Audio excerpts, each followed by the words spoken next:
security needs addressed. Second, on a slightly different issue, but one important to this state is obviously FEMA. Yes. I know there have been talks in the past about sort of doing away with FEMA to the states. In the wake of Texas, as sort of hurricane season approaches, is there any updated conversation about what to do with FEMA, getting rid of it? I know there's a commission out there sort of studying the idea, but Texas is obviously a big one, and there have been some issues there. So I just wanted any update on the idea of getting rid of FEMA or where we are. So I think some of what you saw for our response in Texas is going to be a lot of how President Trump envisions what FEMA would look like into the future. We did things in Texas for response very different than Joe Biden. In fact, we were immediately on the ground. As soon as the flooding hit, we deployed our Coast Guard.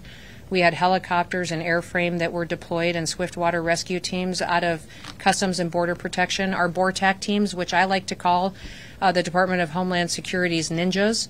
I mean, they can do almost anything, and they're specifically trained for situations like that where the unprecedented is happening. And then I went immediately there on the ground and talked to the governor about getting a major disaster declaration signed, and within an hour or two of them requesting it, it was done, decided by the White House, and we pre-deployed dollars right to Texas so that they could make the best decisions responding to their people. Before, FEMA has never done that before, pre-deployed dollars to a state so that they could use that to save their people, so they could use that to go out and save lives. And that's what President Trump wants. He wants the states to be empowered. Listen, emergencies, and we're in the middle of hurricane season too, so it's important for Florida to know this too. Emergencies are locally executed.